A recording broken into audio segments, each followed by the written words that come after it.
track reviews.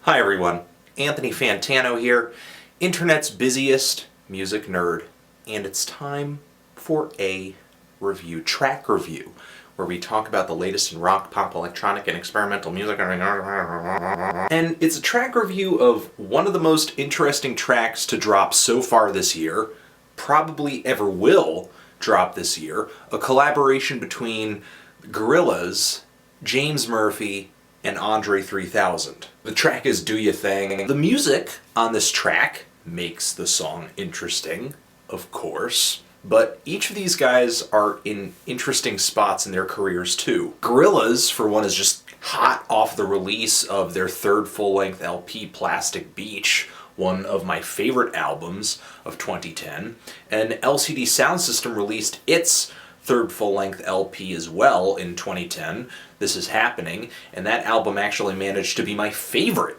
album of that year.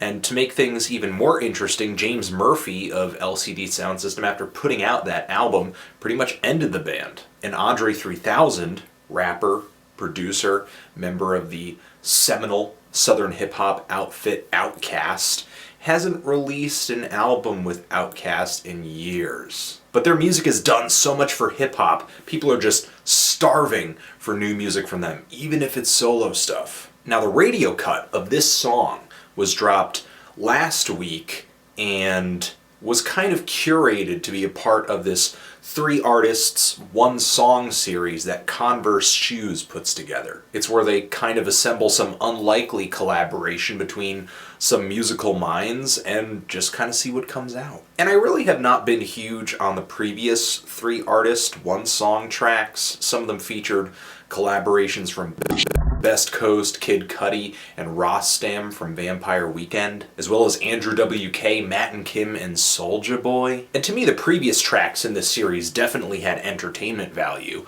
but it wasn't so much because of the song being really great. It was interesting because these songs just kind of brought a head-scratching collection of artists together. Collaborators that would turn heads, and this track is no slouch when it comes to that. Andre 3000, James Murphy, Gorillaz, each of these artists have put out seminal albums, and they all have their own strong, eccentric, and unique styles. And I think they really set the bar for these Converse collaborations on this track, and also the bar for just unlikely collaborations in general. And I am not talking about the 4-minute radio cut that dropped of this song. I'm talking about the recently released 13-minute version. The extremely ambitious reputations of these 3 artists have built this track into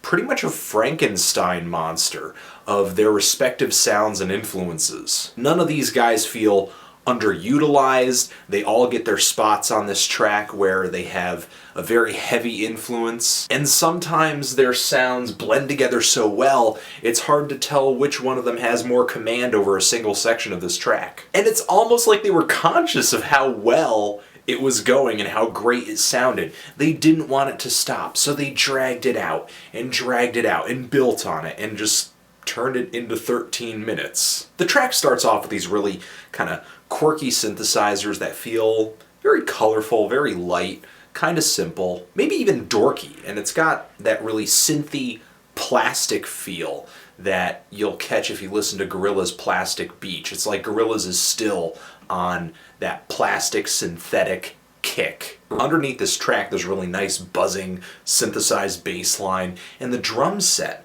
on this thing, just the drums in general, just have a really nice kick to them. Lots of snap, lots of crack, lots of punch. And Damon Albarn of Gorillaz kind of comes in and starts singing in this really listless vocal delivery that you'll be familiar with if you've heard other Gorillaz LPs. And I'm liking the lyrics too. One of my favorite spots on here is when he's saying, "I'm a light at the mall when the power is gone. I'm a shadow in the corner just playing along." No matter how much I try to dive into his lyrics, nothing really comes together or makes sense. And I don't think it's meant to. It's just a collection of disconnected thoughts and images that are as unlikely as this collaboration. but it somehow manages to function. And in this hook that kind of flies in, James Murphy is right there in the thick of all of these vocals. And the overall hook just sounds so cartoony. But even though it feels slightly ridiculous, you can't deny that the production is there, it's great, the hook is really catchy, the beat is infectious. It's like cheesy without the cheese.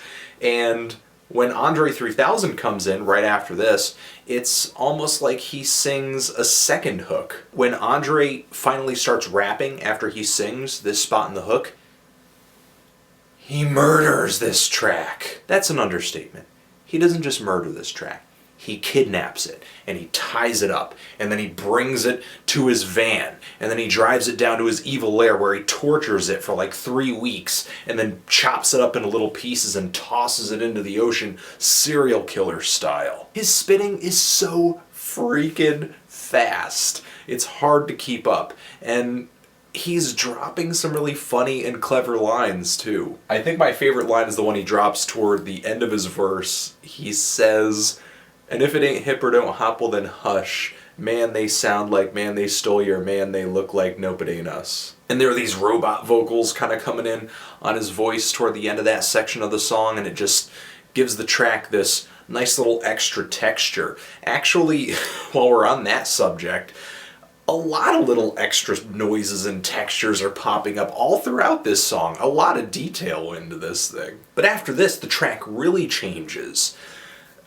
The beat stays almost the same, but the sounds just get harsher. The groove is more driving. It kind of sounds like a noisy post-punk tune, sort of inspired by The Fall, something that I could see LCD Sound System producing. These guitars are screaming, and there are these electronic, really abrasive electronic noises just wailing. It is tough as nails. And Andre just starts getting really cocky, but also kind of self-hating. He's really going bipolar as this track progresses, talking about, "I'm the shit, yeah!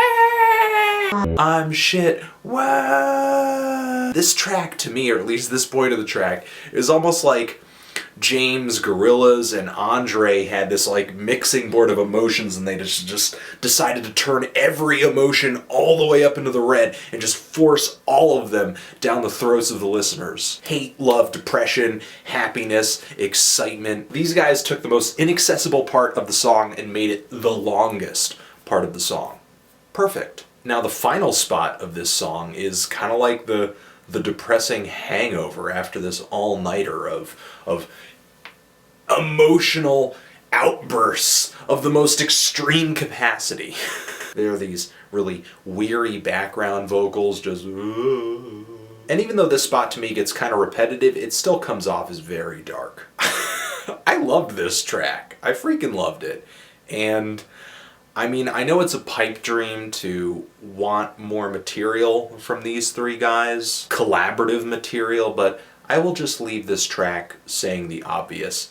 It's well produced, it's catchy, it's really an emotional roller coaster, tons of progression, tons of character, overwhelming, engaging. I've run out of words to describe this thing, so I think the best way I can sum it up is this track is just really...